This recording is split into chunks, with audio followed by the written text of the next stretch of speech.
Hello everybody. So I am currently moved into my permanent apartment in South Korea and I've gone grocery shopping. I've been out and about for about 2 weeks now, and this is the first time I'm actually going to try cooking in this kitchen with some limited supplies. I've done my best. Limited cooking utensils. I don't even know what I have in my kitchen right now as I moved into an old English teacher's apartment, and we're just gonna make do with the limited space and all that. But this is the first time I'm trying cooking something other than Korean food because I've been making doctored ramen all week and I have kimchi all over the place, made kimchi jjigae. But this is my first time so far trying to cook something from home, and it's been an adventure to try to find things at the grocery store. So let me show you what I found. For starters, we've got farfalle, we've got some Chinese eggplants, I believe. We have some garlic. This is the best I could do. I'll find better. We have some ground meat, probably beef. I honestly could not tell you. We found some Parmesan, basil and parsley, some cheap, I think it was 3,000 won, 5,000 won, a tiny bottle of wine. It could be bad, does not matter. This is the best I can do for red pepper flakes, but I mean, they are red pepper flakes, gochugaru. I've got, oh, this was the real win. I went to the grocery store down the street and found canned whole tomatoes. That's what I needed. And they're not as big as the ones I usually do, so I got two just in case I need more. We've got salt and we have pepper and also olive oil, but that's over yonder. So, all right, let's get started. Let me see what I can make happen. Oh, I forgot I have onions too. Important.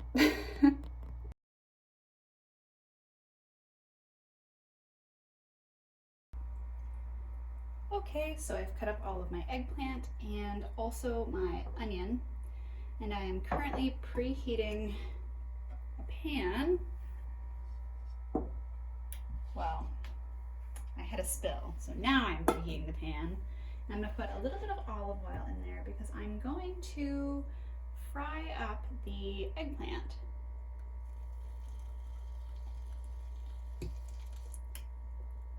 So put a decent amount of olive oil, and you may need more. This is a little bit of my own recipe here, so I apologize if my instructions are a bit weird. And then just throw your eggplant in.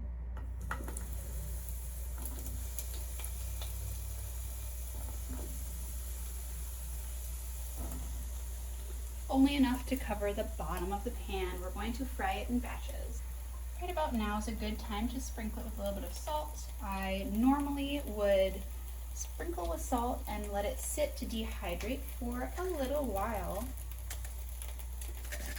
But because I'm running low on time and we're winging a lot of things right now, I'm not as concerned with making sure that I do everything exactly the way I used to.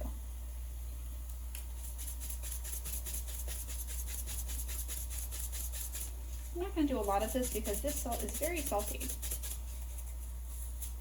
and not much is coming out, so I guess that's a good thing.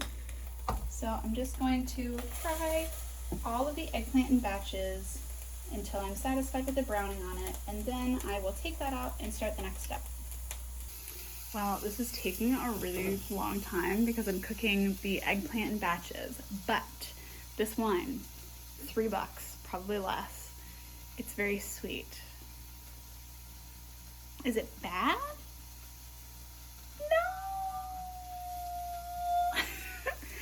We'll cook with it and I'll probably drink too much of it, but not a bad thing.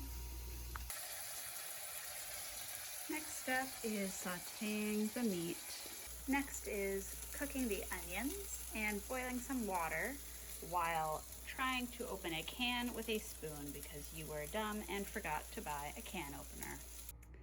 And once you've finished doing your meat, take that out, cook your onions, tomatoes, add garlic, add red pepper, add basil, whatever, cook your pasta. And when you run into the inevitable problem of not having a can opener in your teeny tiny apartment in Korea and you can't leave the apartment to go and buy it, you just sorry, I apologize for the background noise. You just Google how to open a can without a can opener and you use a spoon, and then, well, you cut yourself and have to ask your lovely teacher, neighbor, friends to donate some Band-Aids to your cause. And so yeah, so I'm gonna eat my pasta now. It's been like 2 hours. This is a whole saga. But it's, oh, and red wine. I added red wine in there.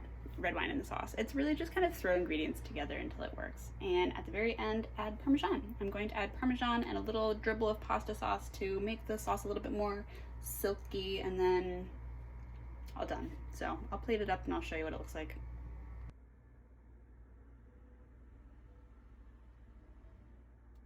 Looks pretty darn good, don't it? Well, this is dinner. Pasta alla Napoli, less tomatoes than I'd like, but probably still delicious. I'm gonna go ahead and eat. It is now 9 o'clock. I'm starving. I hope you enjoyed, or at least had a giggle at all of my disasters. So, thank you. See you next time.